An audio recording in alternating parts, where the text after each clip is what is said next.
রণবীর ফারহান সংঘাত মেটাতে ময়দানে আমির ঋত্বিক 40 কোটির ধাক্কায় একেবারে টালমাটাল বলিউড। ডন 3 ঘিরে 40 কোটি ঝড়। ফারহান রণবীর দ্বন্দ্বে কাঁপছে গোটা বলিউড। শাহরুখের পর রণবীর, কিন্তু শুরুতেই বিতর্ক, আইনি পথে যাবে ডন 3। প্রযোজকদের ক্ষোভ, রণবীরের দিকে 40 কোটির আঙুল। গোপন বৈঠকে আমির ঋত্বিক। ফারহান রণবীর সম্পর্ক তলানিতে, ডন 3 নিয়ে ইন্ডাস্ট্রিতে তোলপাড়। এক্সেল এন্টারটেনমেন্টের বড় লোকসান, গিল্ডের হস্তক্ষেপে নতুন মোড়। ড্রোন ফ্র্যাঞ্চাইজিতে অশান্তি, আদালত বা আপোষ, কোন পথে হাঁটবে টিম? বলিউডের হেভিওয়েটরা ময়দানে, বাঁচবে কি ডন 3? শাহরুখকে ছাড়ার পরেই বিপত্তি, রণবীর অধ্যায়ে ধাক্কা খেল ডন।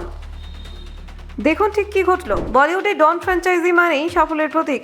বিগ বি থেকে শাহরুখ প্রত্যেকটা অধ্যায়ে এই সিরিজ থেকে বক্স অফিসে বড় ঝড় তুলেছে, কিন্তু ডন 3কে ঘিরে এবার যেন সেই ছবিটাই বদলে যেতে শুরু করেছে। পরিচালক ফারহান আখতার এবং নতুন ডন হিসেবে পরিচিত রণবীর সিং এর সম্পর্ক নিয়ে ইন্ডাস্ট্রিতে জোর গুঞ্জন। শোনা যাচ্ছে দুজনের মধ্যে মতবিরোধ এতটাই বেড়েছে যে পরিস্থিতি সামাল দিতে হস্তক্ষেপ করতে হয়েছে বলিউডের প্রভাবশালী ব্যক্তিদের। এই জটিলতার কেন্দ্রে রয়েছে প্রায় 40 কোটি টাকার আর্থিক ক্ষতি। ছবির দিশা পরিবর্তন এবং বড়সড় রদবদলের কারণে প্রযোজনা সংস্থা এক্সেল এন্টারটেনমেন্ট নাকি বিপুল লোকসানের মুখে পড়েছে। সেই ক্ষতির দায় নিয়ে তৈরি হয়েছে নতুন বিতর্ক। প্রযোজক থেকে এই ক্ষতিপূরণের অঙ্ক রণবীরের কাছে দাবি করা হয়েছে বলে এই খবর। আর এখান থেকেই শুরু হয়েছে শীতযুদ্ধ। বিষয়টি এতটাই জটিল আকার নিয়েছে যে তা গড়িয়েছে সংগঠনের স্তরে। পরিস্থিতি সামাল দিতে এগিয়ে এসেছে প্রডিউসার গিল্ড অফ ইন্ডিয়া। ইন্ডাস্ট্রির এই গুরুত্বপূর্ণ সংগঠন চাইছে বিষয়টি আদালত পর্যন্ত না গিয়ে আলোচনার মাধ্যমে মিটে যাক, কারণ বড় প্রজেক্ট আইনি জটিলতার জড়ালে তার প্রভাব পড়ে গোটা ইন্ডাস্ট্রির ওপর। সম্প্রতি মুম্বাইতে একটি গোপন বৈঠকের আয়োজন করা হয়। সেখানে শুধু ফারহান রণবীরই নন, উপস্থিত ছিলেন আমির খান, ঋতিক রোশন, রাজকুমার হিরানি, সাজিদ নাদিয়াদওয়ালা এবং জোয়া আখতারের মতো ব্যক্তিত্বরা। আমির খানের সঙ্গে ফারহানের সম্পর্ক দিল চাহতা হ্যায় সময় থেকে ঘনিষ্ঠ।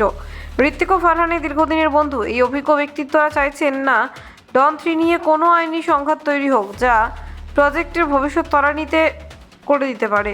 একদিকে আইনি পথের সম্ভাবনা, অন্যদিকে আপোষ মীমাংসার চেষ্টা। দুই পথই এখন খোলা। গিল্ড স্পষ্ট জানিয়েছে, দ্রুত সমাধান না হলে বিষয়টি আদালতের দ্বারস্থ হতে পারে। তবে সূত্রের খবর, পর্দার আড়ালে সমঝোতা আলোচনা ইতিমধ্যেই শুরু হয়েছে। এই ঘটনার পর বলিউডের চুক্তি এবং সালিশি ব্যবস্থাকে আরও কঠোর করার পরিকল্পনা করা হচ্ছে, যাতে ভবিষ্যতে কোনো বড় বাজেটের ছবির মাঝপথে আটকে না যায়। তার জন্য নতুন নিয়মাবলী আনার চিন্তাভাবনাও চলছে। এরই মধ্যে ডন ফ্র্যাঞ্চাইজির অতীত সাফল্যের কথা বারবার সামনে এসেছে।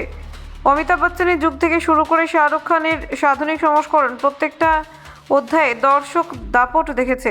তাই নতুন অধ্যায় নিয়ে ফের প্রত্যাশা ছিল আকাশ ছোঁয়া। তবে শাহরুখের পরিবর্তে রণবীরকে মেনে নিতে ভক্তদের একাংশ শুরু থেকেই দ্বিধায় ছিলেন।